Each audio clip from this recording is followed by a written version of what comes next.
escolheu por ordem de formatura na graduação.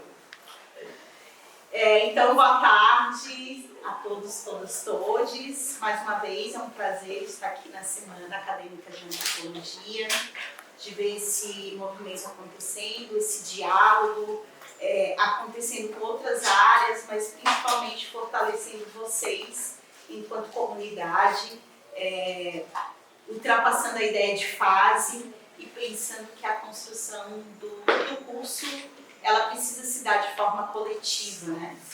Então eu espero que vocês realmente saiam mais unidos, unidas, do que quando começou a semana e gostando mais de fazer antropologia. Essa proposta dessa mesa, ela, lógico, me levou para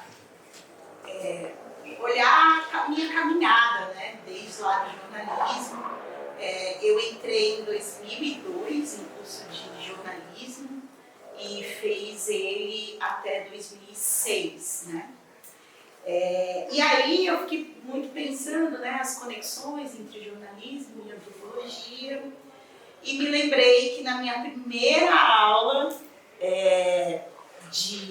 já não me lembro da disciplina, mas com o Luiz Alberto Escoto, ele falava o que é notícia. E ele disse que a notícia é um evento que ocorre uma quebra da normalidade. E aí, nesse momento, né, revendo eu comecei a me questionar, então, como se constrói essa normalidade, né? Para além do que é notícia, há uma normalidade que eu fui aprendendo junto com a antropologia de que é construída, mas que o jornalismo, naquele momento, ele não falava sobre a normalidade, né? Ele falava sobre o que quebrava a normalidade. Depois eu fiz teoria jornalística com a professora Gislene, e um dos trabalhos era sobre critérios de noticiabilidade. E aí, meu grupo, a gente fez sobre como é que aparecia, sobretudo nos editoriais de mundo, notícias internacionais, economia, a notícia sobre o continente africano. E aí a gente percebeu que havia, óbvio, uma ausência em muitos jornais de notícias sobre esses países. Havia também erros, por exemplo, de colocar a cartola, né, que é um quadradinho mais em negrito que tem na notícia, botar África e aí a notícia era sobre o Haiti. E havia também notícias que traziam países do continente africano num lugar de miséria, de violência, né? Nunca ressaltando os protagonismos, os ganhos, as contribuições. Então, naquele momento, assim, já foi um despertar daquilo que eu fui encontrando e para onde esses achados foram me levando. O curso de jornalismo da UFSC, ele é um curso extremamente prático. Então, o que eu aprendi nele que eu uso até hoje, né? Ele me ensinou a trabalhar com deadline. Então, se um texto tem que sair amanhã, ele tem que sair amanhã. Não tem como prorrogar, tem que se virar. Então, isso é uma coisa que eu acho que eu senti muita diferença quando eu vim para a antropologia, assim, essa diferença de temporalidade de produção, né? Não colocando aqui questionamentos sobre qualidade, fim de produção, mas essa forma de produzir sob pressão que o jornalismo me trouxe esse know-how. Também me ensinou muito a trabalhar em equipe, porque a produção de notícias ela é um encadeamento, né, de pessoas, seja no rádio, seja na TV, seja no jornal. E também ela me despertou muito a minha criatividade, porque a gente aprendeu muitos formatos, né? Era primeiro semestre, a gente já estava com um gravador no campus da UFSC, fazendo matéria, com as fotografias do curso, tirando foto. Então, teve trabalho de grande reportagem em vídeo, de rádio, de texto, e até que a gente escolhia, né, no final, aqui no curso de antropologia, a gente escolhe a nossa sub-área da antropologia, né? No jornalismo, a gente escolhe o nosso meio. Então, eu fui uma que fui para o tele, né, para as grandes reportagens em vídeo, enquanto teve outros colegas da minha turma que foram para texto, foram para ensaios fotográficos, enfim. Mas ela me trouxe essa diversidade.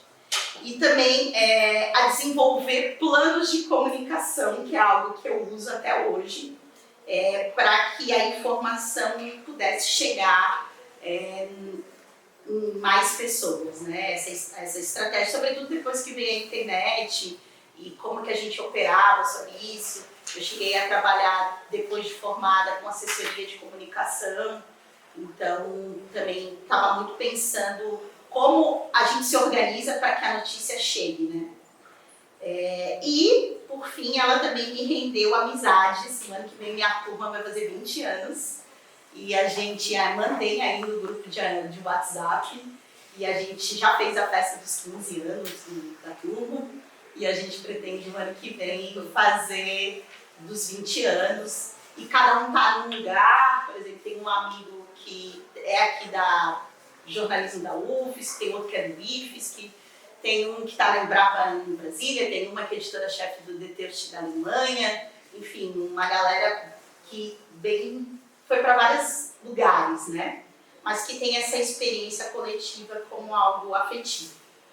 Pessoalmente, durante a graduação de jornalismo, foi também um divisor de águas individualmente para mim, porque eu me encontrei de uma forma, usando os termos antropológicos, eu tive um encontro com a minha alteridade radical, porque eu era a única pessoa negra de todas as fases do curso de jornalismo da UFSC, em 2002, até 2006. E isso fez com que as pessoas chegassem para mim e ficassem muito me questionando. Ah, mas você é do Rio? Aí eu falava, não, eu sou daqui. Ah, você é do Salvador? Não, eu sou daqui. E quem já me ouviu falar sobre isso sabe que isso me gerava um incômodo muito grande das pessoas que vinham de fora, né, que a maioria do curso eram pessoas de fora de Florianópolis, não acharem que pudesse ter pessoas negras nascidas aqui. Então essa foi outra chave que ficou ali nessa minha mochila que eu fui construindo. E também, ao mesmo tempo que eu era única, eu também foi um momento que eu me encontrei com vários associativismos que tinham a cultura negra como meio. Então foi quando eu descobri a dança afro e comecei a dançar com a Aurelice Braga, a nega. Foi quando eu encontrei o maracatu, e bem, faço isso até hoje. E foi quando eu também me vi como uma pessoa militante lutando para a implementação das políticas de ações afirmativas na UFSC. Então, de 2002 a 2006, vocês não imaginam a quantidade de audiências, a quantidade de seminários que se tinha aqui dentro da UFSC para falar de ações afirmativas. É bom, não é migalha, as pessoas que entrarem, elas não vão ser prejudicadas. Será que elas são preparadas? Será que elas vão dar conta? Enfim, tinha até a lista dos professores que eram contra e os professores que eram a favor, né? Tinha um professor lá do jornalismo, que eu esqueci o nome dele, mas ele era da Nilson Lages, que ele era o defensor contra as cotas master, assim. E o Marcelo Trachtenberg, que era da física, era um que era super defendia. Então, quando os dois estavam no mesmo seminário, era tipo tiro, porrada e bomba, né?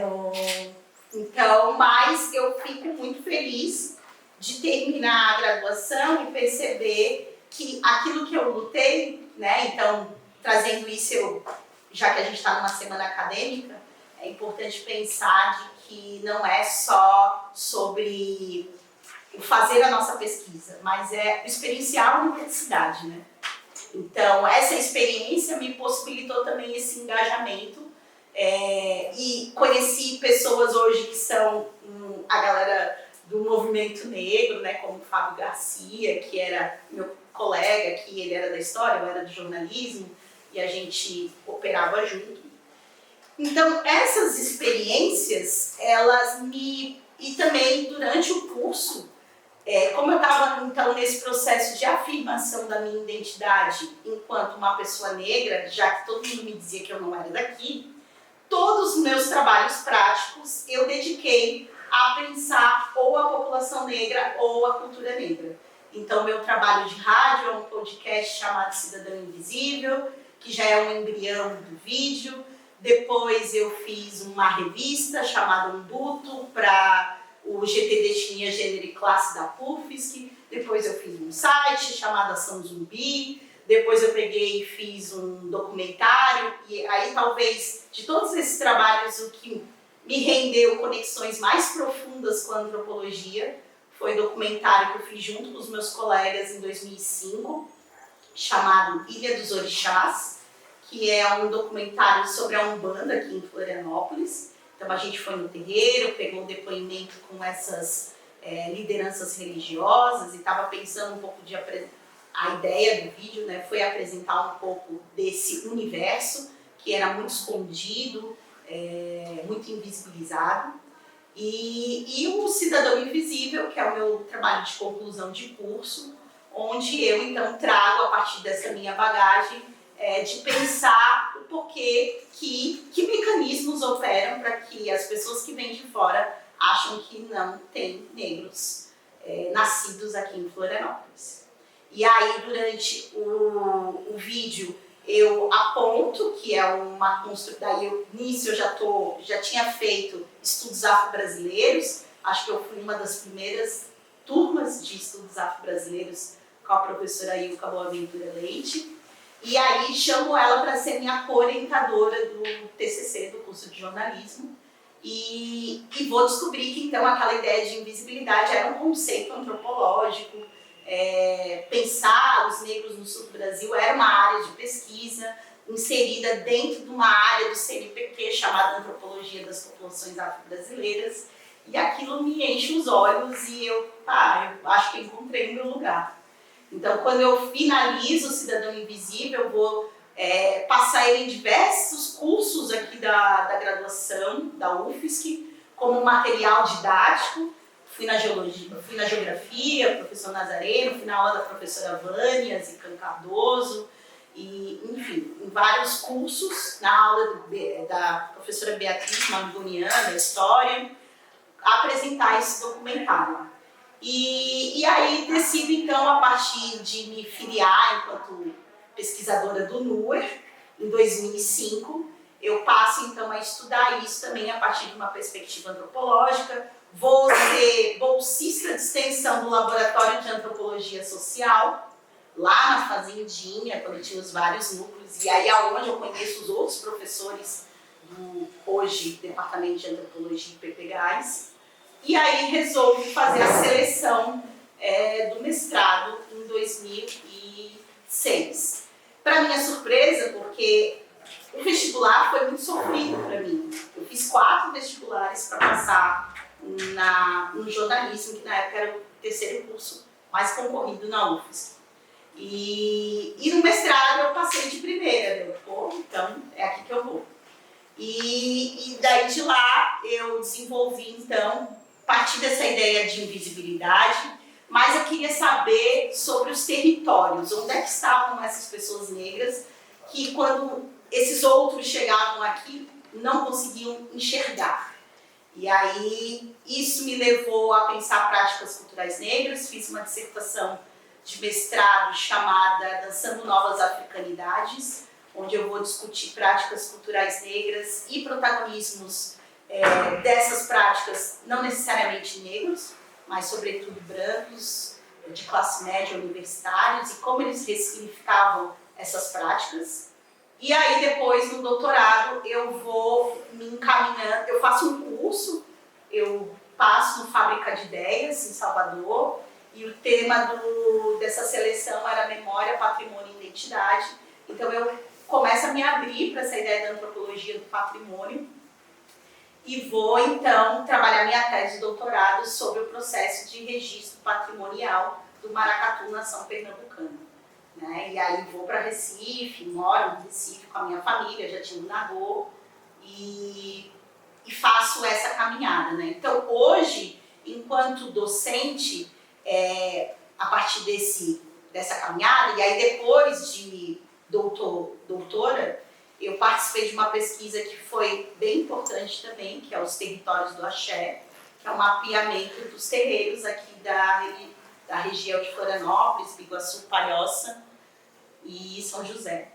Então, hoje, o que eu estou interessada em pesquisar? Eu estou muito interessada em pensar como essas populações e essas práticas culturais, elas permanecem vivas diante de uma normalidade que hoje eu consigo, por meio do letramento antropológico, perceber que é uma normalidade de uma estrutura de morte para pessoas negras e pessoas indígenas e pessoas dissidentes. Então, o meu objetivo, as minhas pesquisas, hoje caminham em tentar buscar a vida em meio à morte e pensar como que essas práticas possibilitam a pessoas, sobretudo pessoas negras do Sul e no Sul, que daí eu também fui amadurecendo essa diferença, elas fazem com que essas pessoas teçam pertencimentos diante dessa estrutura que tenta fraturar elas cotidianamente. Então, é pensar como se vai se bordando ou se cosendo, né, para pensar essa metáfora da costura através dessas feridas coloniais. E aí, dentro do curso, para além da minha pesquisa e das orientações de TCC, mestrado, doutorado, que daí vão dialogar com religiosidade de matriz africana, com diásporas, com feminismos negros, que foram pensamentos e práticas que eu fui tomando também conhecimento no pós-doutorado, que eu fiz junto ao UNIBS, né, aqui, junto com a professora Miriam Grossi. Eu fui incorporando isso na minha prática docente. E aí, hoje, é muito interessante estar aqui, nesse lugar, hoje, ministrar uma disciplina que me ajudou a identificar o meu problema de pesquisa lá no TCC. Então, hoje, eu sou a docente dessa disciplina. Hoje, eu reocupo, né? Não que eu deixei de ocupar, mas eu reocupo o lugar que me formou enquanto co-coordenadora desse núcleo, que o ano que vem vai fazer 40 anos, e por meio de tudo que está fora da universidade que me forma, que é a dança, que é o maracatu, porque eu sempre gosto de dizer que a antropologia não é a minha vida. A antropologia é o meio que eu tenho para fazer a minha missão, que aí sim consiste em visibilizar, em reconhecer, em valorizar essas populações e culturas negras. Então, nesse meio que é a antropologia, eu também fui aprendendo a fazer a universidade de uma forma diferente. E aí surgem as parceiras, né, Flávia e Tainá, e a construção do EBO, e toda essa egrégora de estudantes que o EBO contempla. E também um interesse por partes do fazer antropológico que, na minha opinião, na minha formação, por exemplo, não teve-se tanta atenção a eles como a escrita. Então, hoje eu sou uma das docentes que dá as disciplinas de escrita antropológica, e aí tive a oportunidade de estar com a Pri já no estágio de docência comigo, e agora na Ju e Lari na disciplina de projeto, de pesquisa. Então, tenho muito pensado numa ideia de escrita antropológica afetuosa, que crie encontro por meio da palavra, que não seja só um encontro etnográfico do campo, mas que seja um encontro etnográfico também no texto, e que a gente possa fazer uma ciência muito mais envolvida, né, pensando a ideia de em torno da vida, e uma antropologia que eu costumo nomear de antropologia das miudezas, onde a gente revele o extraordinário por meio do ordinário. Tem tempo para fechar? E aí, para fechado, eu queria cantar. Cantar uma música que eu acho que traz um pouco dessa trajetória que eu tenho. Eu gosto muito de, aonde estou, sempre olhar para trás, porque às vezes a gente fica nesse lugar de, o que está faltando? Falta tanta coisa. E às vezes se a gente olha para trás, a gente vê quanto que a gente já caminhou. Então essa Lua, ela fala um pouco, esse afoxé fala um pouco disso, do afoxé Monileu já. Vieram tradições e muito mais de um povo ancestral que aqui chegou. Trouxeram na bagagem a semente para mostrar para essa gente os segredos do orixá. Mas não se engane, minha gente, esse povo é tão valente, tem orgulho do que faz. Lutam contra o preconceito, que é o melhor jeito de se propor a paz. Mama África, Mama África, berço onde tudo começou, terra de povo lutador, berço onde tudo começou, terra de povo lutador. Obrigada, gente.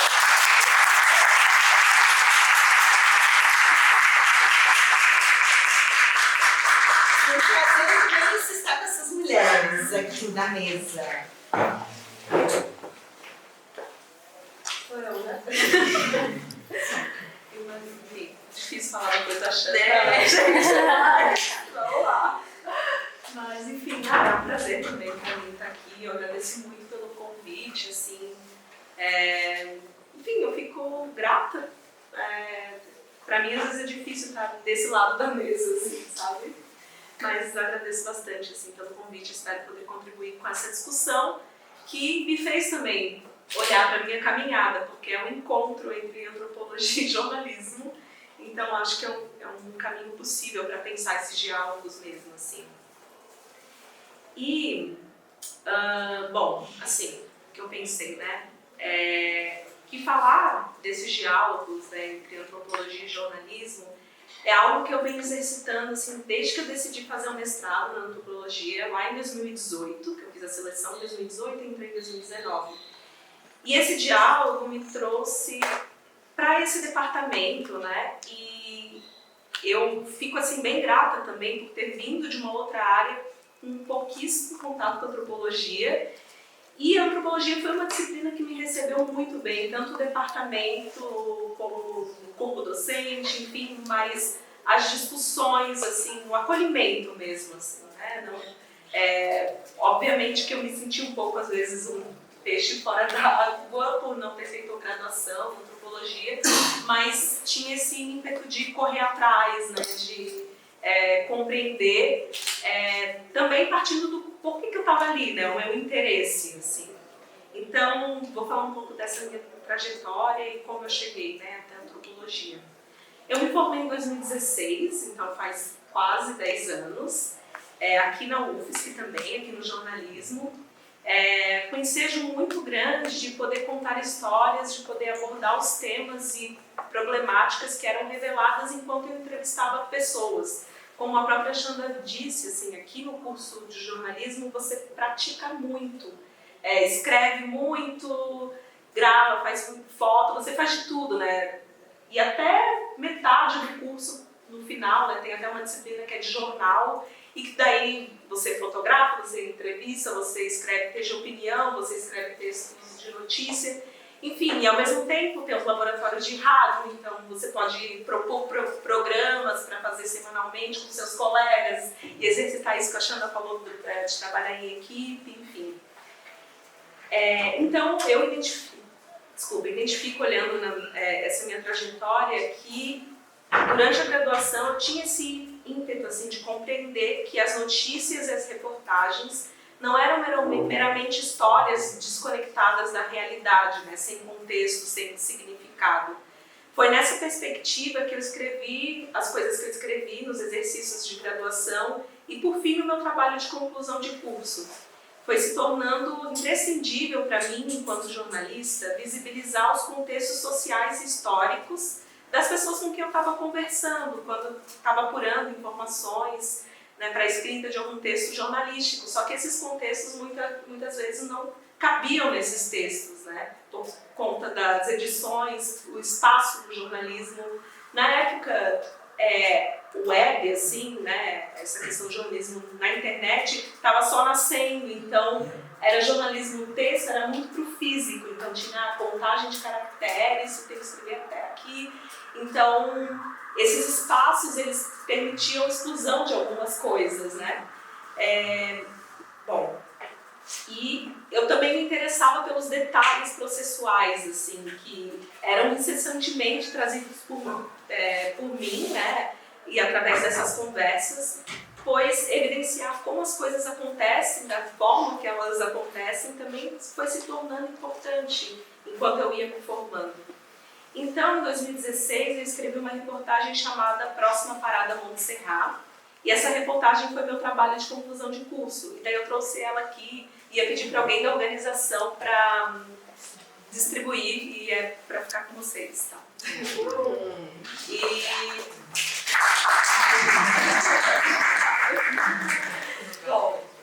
E a temática dessa reportagem consiste em contar sobre a história da implementação de uma linha de ônibus lá em 1993, numa comunidade chamada Montserrat, que fica no maciço do Morro da Cruz.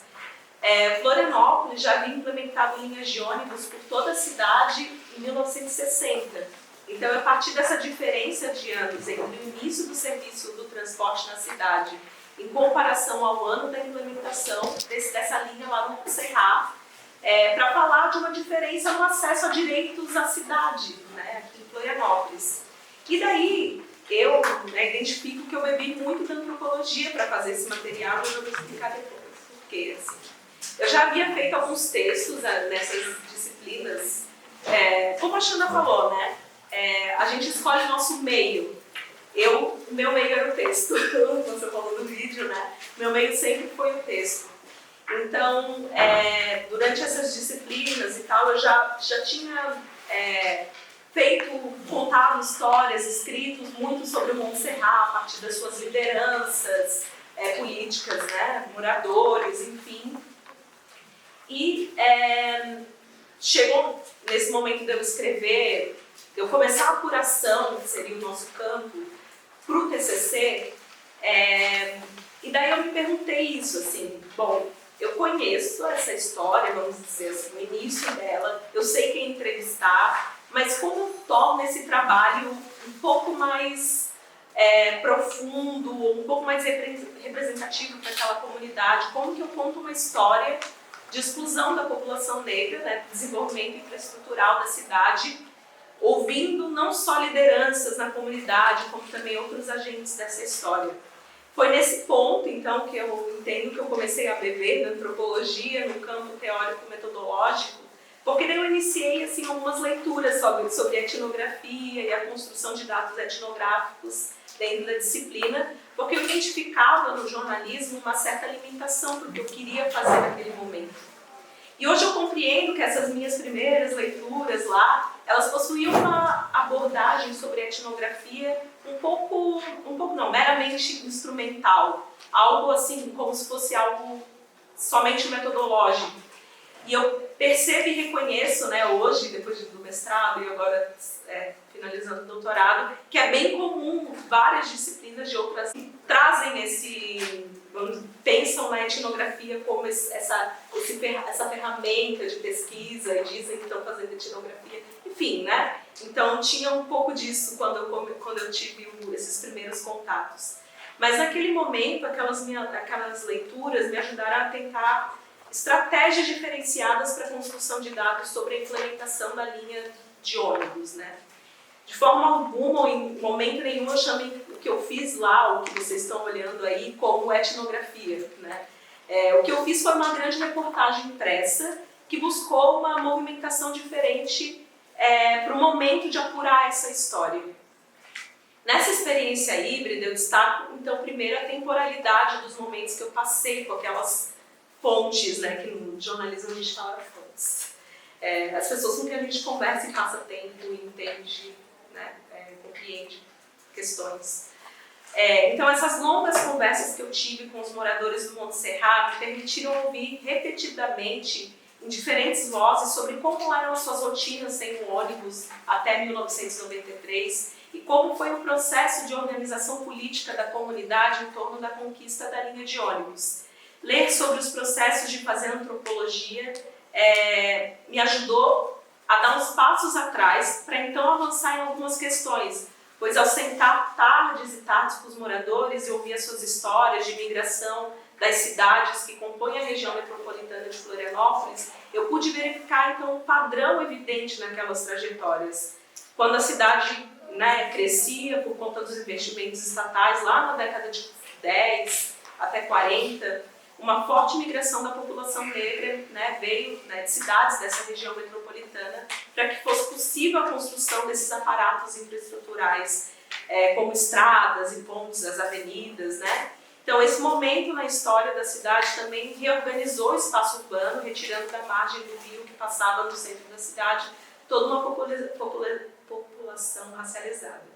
Então, estar lá por um período de tempo no Monte Serra, lá em 2016, enquanto morador ocasional, vivendo o cotidiano da linha de ônibus, observando o dia a dia, os dilemas de ser atendido por um serviço de transporte público precarizado, também me fez refletir sobre as proximidades e as distâncias da cidade que eu vivia. Enquanto moradora de Capoeiras, um bairro no continente, né, localizado no continente de Florianópolis, ou seja, assim, estar lá me fez exercitar os estranhamentos e as familiaridades, né, me tornar moradora do Monte Serra, um bairro central geograficamente, mas à margem quando o assunto é acesso a direitos, revelou diversas diferenças necessárias de serem descritas e evidenciadas nesse trabalho que eu escrevi. Eu também fiz pesquisas de documentos, atos de conselho comunitário do Monte Serra, jornais antigos, que me fizeram compreender como o acesso tardio a políticas públicas da população do maciço do Morro da Cruz não se deu só no transporte público e que esse apagamento produziu, né, essas lideranças da comunidade e a luta contínua para a conquista de direitos básicos e a permanência desses direitos. E aqui um parênteses, o meu projeto de doutorado ele é sobre o acesso à água e produção das infraestruturas de água em Florianópolis, mais especificamente no Monte Serra e numa outra comunidade costeira, que daí vem lá do meu TCC de 2016, que era eu tentando, né, abordar transporte e as pessoas falando, transporte? Vamos falar de água, que é uma coisa bem mais, né, importante e que vem antes, assim, a gente não tinha água quando a gente começou a morar aqui, né? E foi com essas ideias escritas que em 2018 eu escrevi um projeto de pesquisa para entrar no mestrado em 2019, aqui no Departamento de Antropologia da UFSC. Isso porque eu percebi que eu não tinha as ferramentas teórico-metodológicas para abordar todos esses temas complexos, todas essas questões que eu trouxe para vocês agora. De um ponto de vista de análise, né? Eu narrei histórias e essas questões que eu falei para vocês agora, elas estavam pipocando, mas eu não tive como trazer isso do ponto de vista mais crítico para esse trabalho, e eu queria entender como a antropologia fazia isso, assim, e por isso eu comecei o mestrado. E no mestrado eu busquei assumir um compromisso, então, com a antropologia, querendo compreender esses processos, né?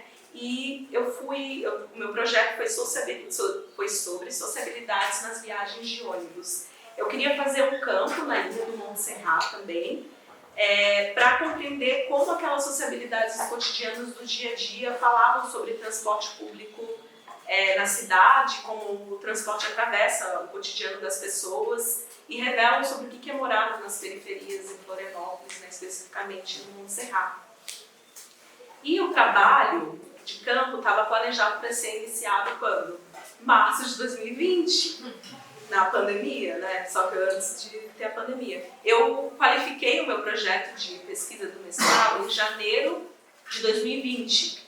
E, bom, eu já tinha começado ali por fevereiro no campo e tal, e umas semanas antes do previsto, né, eu tinha começado o campo, e daí, na primeira quinzena de março de 2020, teve os primeiros casos de Covid, enfim, e o governo começou a publicar os decretos, né, com medidas restritivas para o enfrentamento da pandemia, assim. E daí, 18 de março, o governo estadual catarinense decidiu pela suspensão do transporte coletivo nos municípios, né, que era também, enfim, obviamente que naquele momento o meu campo se tornou algo, né, não só inviável, como também tinha toda uma crise muito mais complexa se desenhando, né? Então, obviamente, eu estava preocupada com o campo, mas também em sobreviver, né, a vida, enfim. Então, essas questões estavam sobressaindo, assim. Mas, para acompanhar o último dia de transporte público, que seria nesse dia 18 de março, né, eu fui até o terminal e pensei, talvez esse seja o último dia, né, que eu possa fazer campo por muito tempo. E já vou contar também que tinha uma outra camada em relação a isso, mas eu conversei então com pessoas nos arredores da minha vizinhança também sobre o uso do transporte, mas no total foram 3 meses de paralisação do transporte público em Florianópolis. Naquele momento ainda não havia dados ou informações que pudessem prever essa duração, né, da pandemia ou então da paralisação do transporte. E eu também estava trabalhando como jornalista na época, dentro de uma frente mais independente, que foi algo que eu fiz desde que eu saí da universidade, que é trabalhar com mídia independente aqui em Florianópolis. E naquele momento a gente já estava, eu e alguns colegas jornalistas aqui da cidade, a gente estava trabalhando junto para lançar um portal de notícias, de mídia chamado Folha da Cidade, que no fim a gente lançou e que ele foi publicado ali no meio também da crise sanitária, ali em março, né, no começo, na verdade. E fazendo com que desde o início eu tivesse que começar a produzir notícias sobre a pandemia, sobre o que estava acontecendo em relação à tomada de decisão, enfim. Nesse sentido, né, tornou-se tarefa diária eu participar de coletivas de imprensa do estado de Santa Catarina e do município, assim como encontrar diferentes histórias sobre como as pessoas estavam lidando com aquele período pandêmico e as medidas restritivas. E ao mesmo tempo eu ficava pensando, né, como que eu prossigo essa pesquisa ou não prossigo, tinha toda uma discussão dentro da antropologia também. Claro, não só sobre segurança, mas também questões metodológicas nesse momento que está todo mundo em casa, não todo mundo, né, mas que pessoas que estavam fazendo pesquisa não estavam em campo, enfim. Foi a partir dessa atividade jornalística que eu comecei a reorganizar a minha pesquisa. Pensando em retrospecto, essa mudança de rota aconteceu lá em 18 de março de 2020, quando eu saí de casa para apurar uma primeira reportagem para aquele site, né? Conversei brevemente com algumas mulheres que esperavam o ônibus de volta para casa no último dia de circulação do transporte. Semanas depois dessa entrevista, as questões que apareceram nas preocupações apontadas por aquelas mulheres traçaram alguns caminhos para a minha pesquisa. Porque o clima era de incerteza, né? Sabia-se que era preciso lavar as mãos constantemente, passar álcool em gel sempre que possível, mas naquele momento, por exemplo, ainda não se usava máscara. E nas falas daquelas trabalhadoras que esperavam a última condução para casa, foi identificada algumas incertezas que estavam por vir nos próximos meses. Não se sabiam se teriam seus salários descontados ou se o que poderia acontecer com seus empregos, já que a paralisação do transporte também estava apontando para que não se voltasse para o trabalho, pelo menos daquelas mulheres com que eu conversei. e ao mesmo tempo elas se sentiam aliviadas por se protegerem da exposição ao vírus, né, por estar em casa, assim. E, bom, 2 mulheres com quem eu conversei relataram que, com a suspensão do ônibus e do trabalho, elas finalmente podiam ficar em casa, afinal os filhos estavam sozinhos por conta da medida municipal do enfrentamento à Covid-19, que cancelou as aulas 2 dias antes de cancelar os ônibus. E daí eu também conversei com uma outra trabalhadora que trabalhava no hospital, em serviços gerais de um hospital, e que sem ônibus, cumprindo um serviço essencial, não sabia o que ia acontecer no outro dia, assim, ela não tinha nenhuma indicação.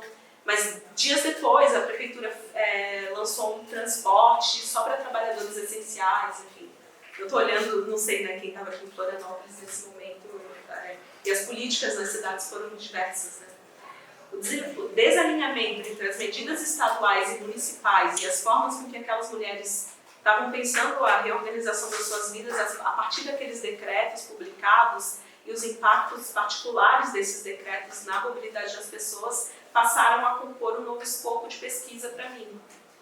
Então, de março a agosto, esse trabalho de pesquisa em campo, virtual, e o trabalho de jornalista acabaram se mesclando. De certa forma, eu tinha a expectativa de romper com o jornalismo enquanto eu fazia pesquisa na antropologia. Mas isso não aconteceu, né? Eu queria lidar com o cotidiano ao longo do tempo, acompanhar os percursos, as conversas, as escolhas das pessoas naquela linha de ônibus, assim, né? E, bom, foi ao longo dos meses abandonando a ideia de romper com o jornalismo e sim fazer uma transição para a antropologia, né? Foi o que eu fui fazendo. Construindo esse lugar híbrido.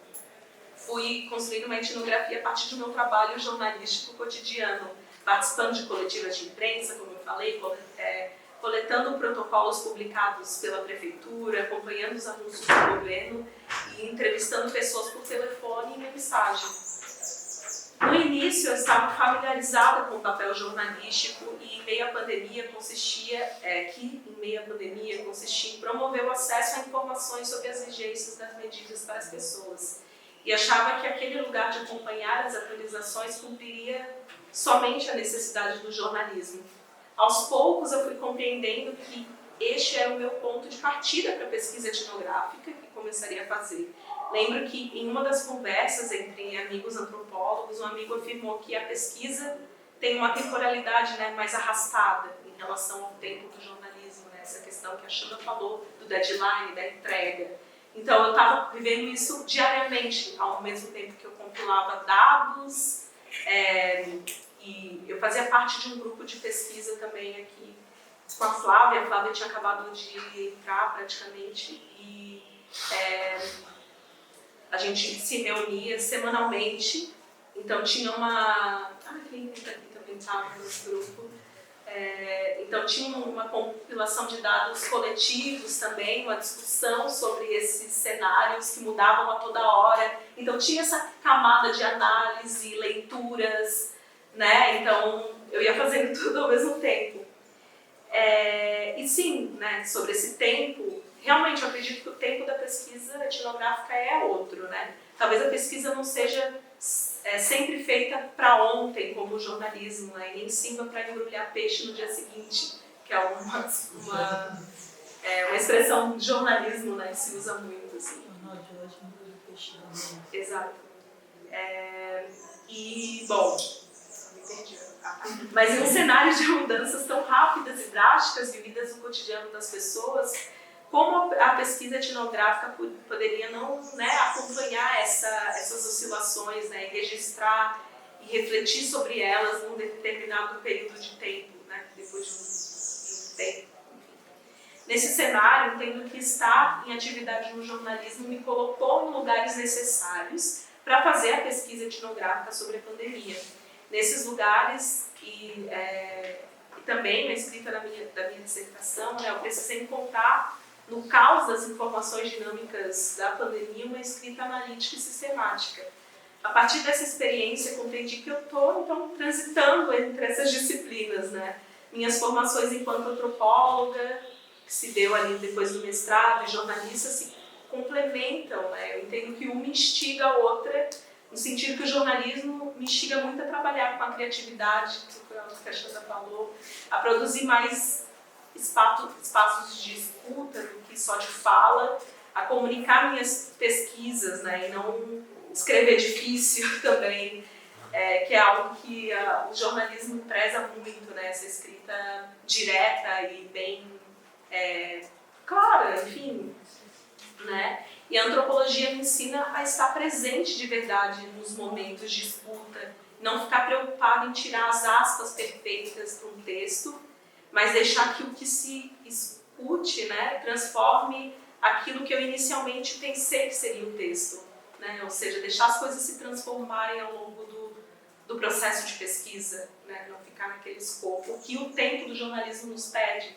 né? Que é ouvir, resgatar, fazer um recorte, muitas vezes de falas e coisas que precisam encaixar num texto que eu já escrevi a primeira parte, porque, né, ao tempo você vai ter que ter estratégias para a escrita rápida. Né? O jornalismo tem a sua importante e desafiante função de aproximar o público de forma direta e descomplicada de realidades, de histórias e de sentidos que são complexos. E eu enxergo o jornalismo com esse potencial, né, linguístico, assim, estilístico, sendo pela maneira que a gente aprende a escrever enquanto jornalistas, como aprendemos a escolher as palavras, como posicionar num texto. A questão que se apresenta para o jornalismo é como utilizar dessas técnicas e ferramentas sem promover exclusões, simplificações, sem reproduzir violências. Para lidar com problemas que são complexos, o jornalismo escolhe trilhar um caminho de objetividade, né, como procedimento para criar condição de verdade naquilo que está sendo noticiado. Esse é um instrumento de produção de credibilidade de jornalistas e empresas de mídia. Então, cito práticas como a apresentação de diferentes versões sobre um fato ou de possibilidades conflituais sobre alguma coisa, ou a apresentação de imagens e de vídeos que são, às vezes, utilizados para fundamentar a veracidade de um acontecimento, o uso dessas aspas para evidenciar que uma opinião emitida é relacionada foi quem falou, né? Foi a fonte, não foi quem está escrevendo, enfim. E é treinada com esse fazer que eu chego na antropologia em 2019. E por isso que eu vou ter, assim, diferentes dificuldades para produzir textos e reflexões aqui. Né? Reconhecer a minha voz, que eu acredito que sempre teve ali, foi um caminho que eu precisei fazer e que eu ainda faço, pois apesar de ter uma escuta aguçada, eu acredito, e conseguir olhar para o contexto, os processos, enfim, entender que é preciso explorar isso, produzir uma posicionalidade consciente num texto é algo bem mais complexo. Assim. E fui compreendendo ao longo do tempo que a antropologia nos pede essa posicionalidade, nos pede que as escolhas que a gente faça sejam explicitadas, que o contexto que se deu à pesquisa seja dito, nos pede uma transparência metodológica, e que a gente compreenda também os limites das coisas que a gente produz no campo. E eu vejo que a antropologia ela vê a potência da parcialidade. E é nesse esforço de transitar entre esses mundos que eu venho produzindo o lugar de jornalista, que continua trabalhando com jornalismo, que é hoje o que paga as minhas contas, e na antropologia também, produzindo pesquisa. Então, eu entendo que é um processo de aprendizagem, assim, estar entre esses lugares, no sentido de produzir essas análises dentro da antropologia, né, as pesquisas, enfim, né, pensar, fazer pesquisa, exercitando uma posicionalidade. Assim. Então, é isso, gente. Obrigada.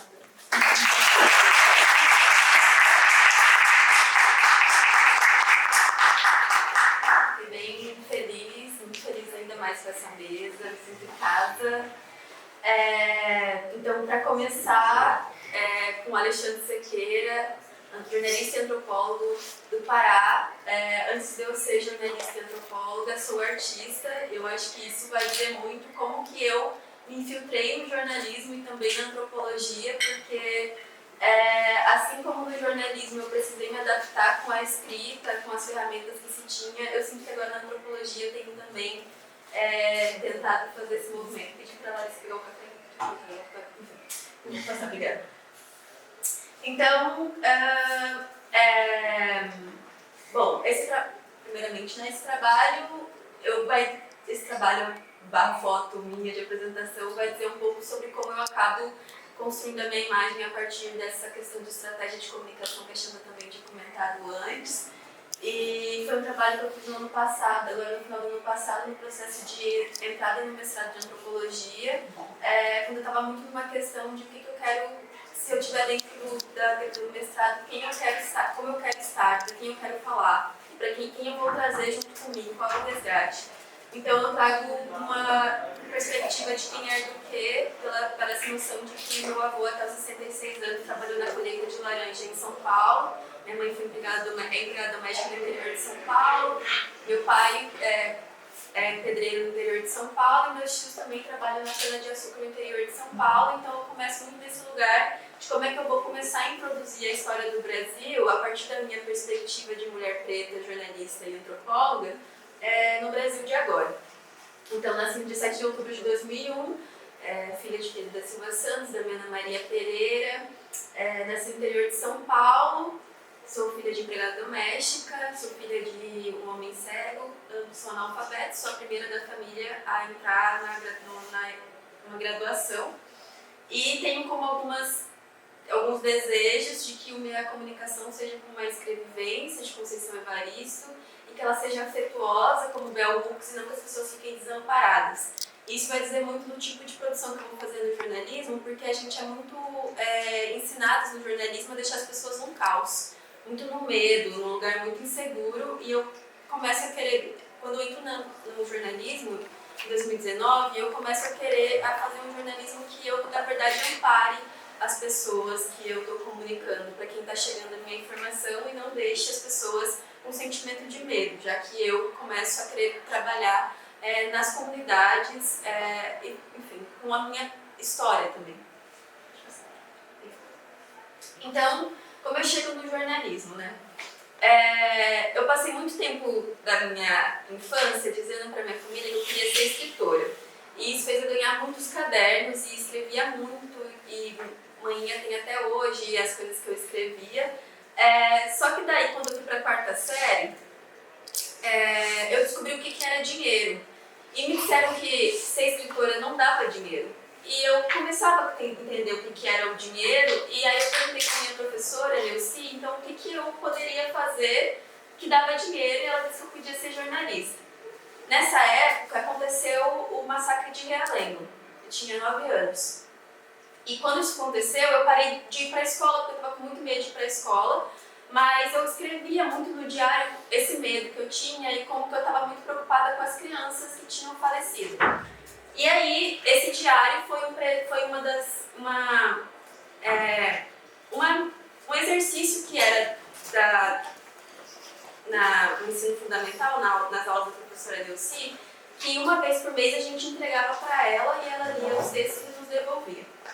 Passei muito tempo sem conseguir ir para a escola, a mãe teve que ir na escola explicar o que estava acontecendo, e eu pedi para levar o caderno para a professora Neuci, e depois de um tempo esse medo passou, mas o caderno continuou com ela, nunca mais tive notícias desse caderno. Pode passar. E aí eu entro no jornalismo em 2019, na Universidade Federal do Pampa, pelas cotas, e eu vou para lá porque era mais longe de São Paulo, eu queria ficar bem longe possível da minha família, e eu fui com 17 anos, o pai não me levou para universidade, fez minha matrícula porque eu não podia fazer por conta, e assim que ele fez a minha matrícula, eu falei, eu preciso que agora você me emancipe para eu fazer o que eu quero fazer. E aí fui emancipada em São Borja, no cartório, e eu começo a ficar muito num desejo de meteção de louco. 17 anos, primeira vez, tendo um apartamento, dinheiros e coisas, e começo muito a querer também fazer isso acontecer dentro da universidade, porque eu não estava conseguindo me enquadrar realmente no curso de jornalismo com os professores específicos. Para eles era muito difícil a minha entrada lá, e eu era sempre questionada do porquê que eu não tinha força ou conhecimento suficiente para estar na USP, ou na Unicamp, ou na Unesp, porque eu estava indo para a Unipamp. E aí, naquele movimento também, eu estava muito indo para um desejo de tentar entender, então, no jornalismo, qual é o meu espaço. E aí, em 2020, a gente entra na pandemia, eu volto para São Paulo de novo, e acontece uma violência policial no Rio de Janeiro. Nessa época, eu fiquei muito impactada, assim, e fiz um textão no Facebook e a professora Neuci me lembra desse dia de 2000, quando eu tinha 9 anos, como que eu tinha ficado impactada com o massacre de Realengo, e me manda mensagem perguntando se podia me mandar o caderno. E aí, quando ela me manda esse caderno lá pra casa, eu tô sempre falando sobre as meninas. E aí, naquela angústia que eu tava, eu comecei a procurar no Google como é que estavam as mães das vítimas do massacre de Realengo. E começo a querer buscar notícias e acho a Anjos de Realengo, que era um perfil que tinha no Facebook. Mando mensagem para uma professora que tinha acabado de entrar no jornalismo, que era presidente da Associação de Pesquisadores Brasileiros de Jornalismo, Alciane Bassim, e digo, quero muito fundar um coletivo de jornalismo investigativo, mas eu não sei o que fazer, para onde eu começo, e ela falou, primeiro você vai precisar produzir alguma coisa sobre. E aí eu começo a conversar com a Tuane, que estava no Pará na época e muito impactada também com as mortes da Covid-19, tinha perdido 2 familiares. E a gente, para se salvar daquele luto, a gente começa a resgatar outros lutos, e aí surge a Heurística Jornalismo, que foi um site que a gente criou em 2020 e ficou até 2021, por quê? A pessoa que criou esse site é ex-companheira de Tuane, e assim que a relação acabou, o site foi perdido também. Mas a gente tem prints e memórias, então também foi esse momento de eu resgatar as minhas andanças, memórias, coisa arada. E aí, entrevistando as mães, a gente começou a perceber que elas nos traziam muita informação, porque as meninas. E depois, conversando com 2 sobreviventes do massacre de Realengo, elas começaram a nos relatar sobre aquele dia. Quando a gente fez essa reportagem em 2021, ia fazer 10 anos do massacre de Realengo. Então, a mídia estava muito em cima, mas como a gente começou a conversar com elas em 2020, muito por acaso, viramos prioridades em ser as pessoas que elas estavam, as fontes, a gente começou a ser prioridade com as fontes que a mídia toda queria ir atrás, que eram as mães e as sobreviventes. E uma das 2 sobreviventes começou a nos contar sobre um dia. E a gente na Covid e tal. Uma das coisas que a gente aprende no jornalismo Unipampa, não sei como é que na UFSC, é que a gente não pode criar intimidade com as fontes. Assim que termina o trabalho, a gente vida que segue.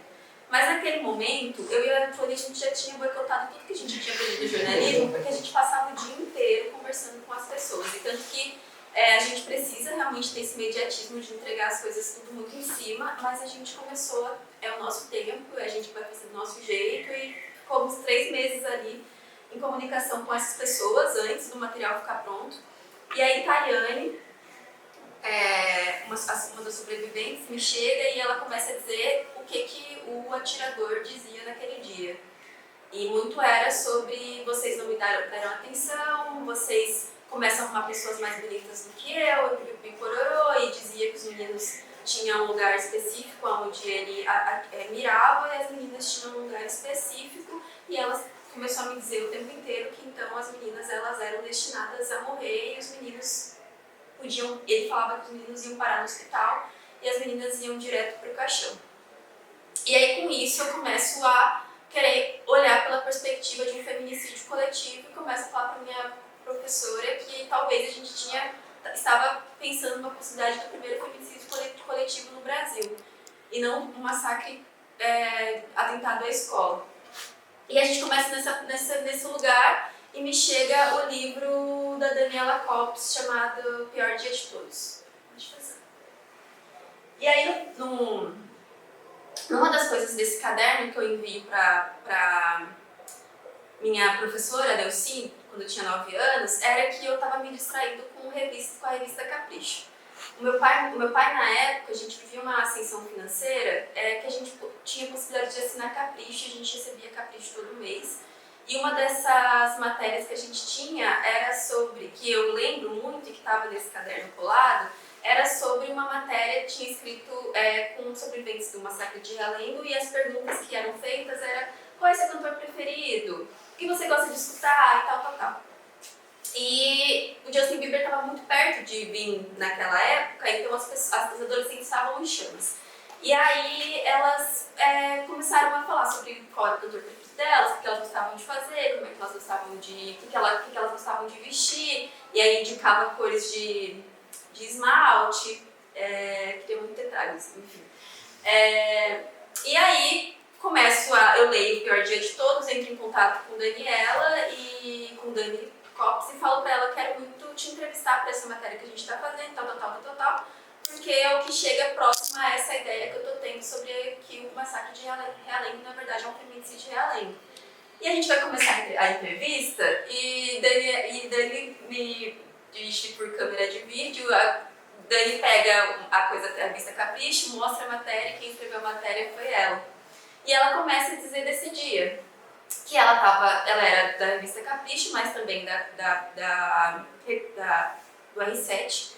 E naquele dia não tinha como fazer matéria para Capricho, mas tinha essa demanda que era o que estava acontecendo no massacre de Realengo. E ela foi levada até Realengo com uma equipe e tal, e aí na hora de uma imprensa enorme, porque a Dilma estava indo para o lugar, começaram a falar para ela: quem é que quer entrevistar e digam o que é. E aí começam pelas organizações, e Dani vê que tem um monte de meninas dentro de uma casa, com a camiseta ainda cheia de sangue, e os jornalistas estavam todos com a câmera na cara dela, fazendo perguntas: como foi, como é que é isso, e ela começa a ficar completamente desesperada pelas meninas, e ela fala: eu quero entrevistar as meninas sobre qual é o cantor preferido delas. E aí, no jornalismo, é jornalismo investigativo, e que meu desejo de pesquisa é gênero e raça. Olá, boa noite. Eu confesso que o repórter Record Investigação de hoje. Eu confesso que eu nunca assisti esse documentário, porque foi muito difícil para mim também fazer o desmame depois que eu terminei esse trabalho. Mas eu trabalhei com Anjos de Realengo ainda como jornalista comunitária por um tempo, fiz assessoria para as mães. E ontem estava pensando muito nesse trabalho para poder trazer para vocês, e hoje recebi uma mensagem linda de uma das mães dizendo: não esquece da gente, tem que visitar a gente em Realengo. Mas enfim, pode passar. E aí, depois desse trabalho, entendendo que o meu desejo então é audiovisual, gênero e raça, eu começo a tentar criar um caminho dentro do jornalismo, onde eu consiga defender que o que eu faço também é jornalismo.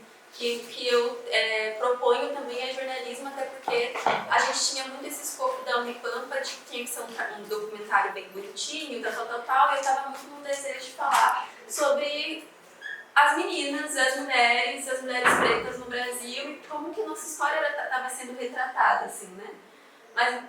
E aí, enfim, vou mostrar um pouco do que eu fiz. Na graduação eu participei do documentário Timpá, da Tônia Araújo, que trabalhou comigo no projeto de Massacre Realengo, onde a gente vai num território indígena em São Gabriel, no Rio Grande do Sul, que tinha acabado de sair um documentário de um antropólogo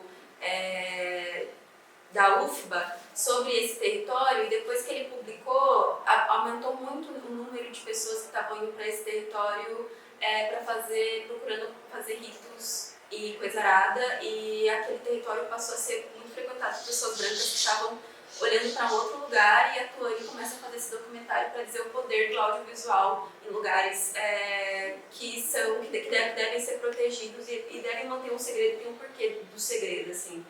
E aí fiz a direção de arte desse material. Durante a graduação eu fiz Pereira da Silva Santos, que foi o início do meu trabalho de conclusão de curso, onde eu conto sobre o apagamento dos sobrenomes e como que os meus avós, eles não sabiam as suas origens, não sabiam quando eu perguntava quem eram os meus bisavós, tataravós, não conseguiam me responder.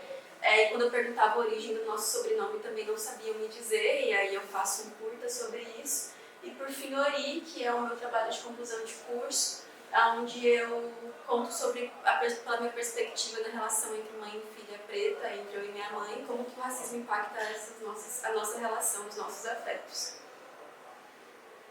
E aí finalizo e sou convidada para participar do EBO Epistêmico, como para fazer a cobertura junto com a panelinha audiovisual. E aí começo a ficar muito aqui com... Acho que a antropologia também é a minha cara, mas então o que eu vou fazer, como eu vou unir as duas coisas? Priscila disse que não vindo da antropologia, dá uma outra perspectiva, realmente dá, e eu ficava muito, tipo, quero poder já construir um tipo de olhar que eu consiga ser o que eu sou, assim. E aí no 8M do ano passado, enquanto eu também estava no processo de tentar entender qual seria meu projeto de pesquisa, eu começo a tentar procurar as mulheres pretas no 8M.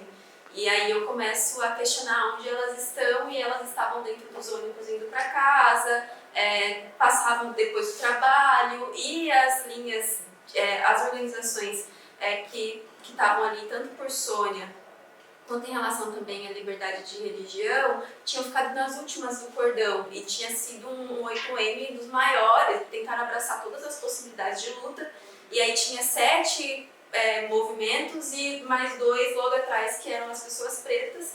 E aí eu começo a fotografar onde estão as pessoas pretas, as mulheres pretas no 8M, e aí faço esse trabalho que eu envio para gênero, e eu acho que eu entrei como, talvez para uma coluna, bem pequenininha assim. E depois eu sou convidada pela Andressa Almeida, que também é da Unipampa e é assessora da Aniele Franco, a fazer a cobertura do Festival Aniele Franco. E aí também faço uma cobertura onde eu só faço foto de mulheres pretas vivendo o festival. E aí agora, esse ano, eu começo a olhar para...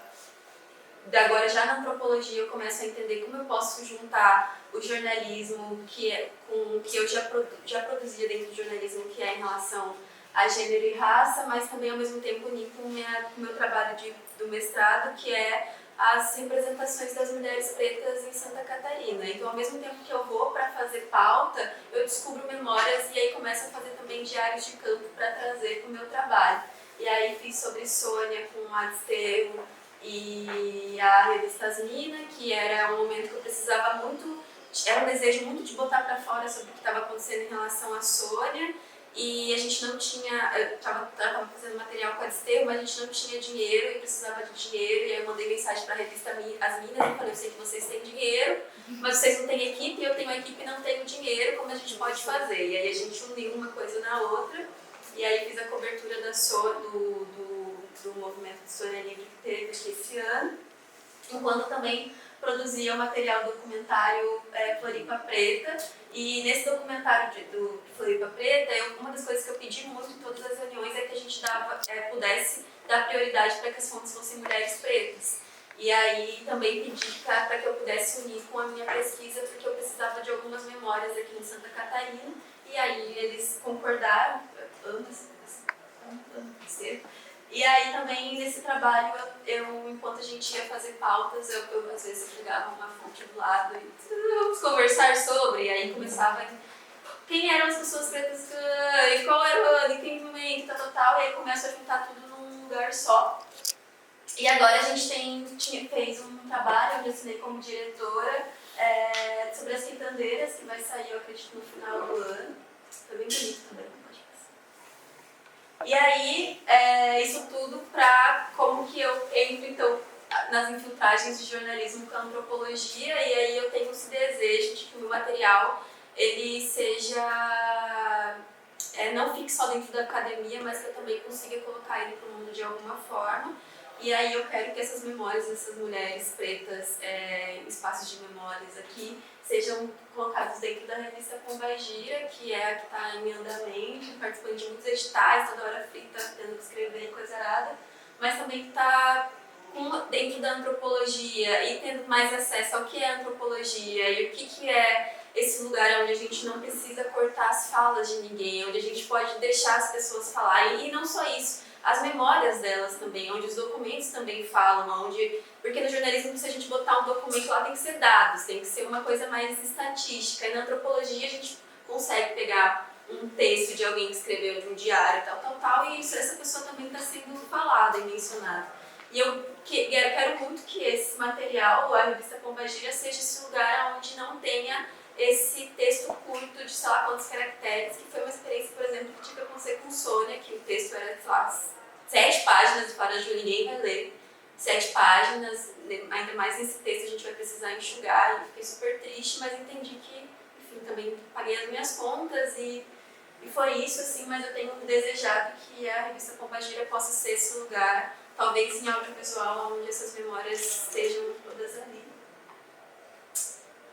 E é isso.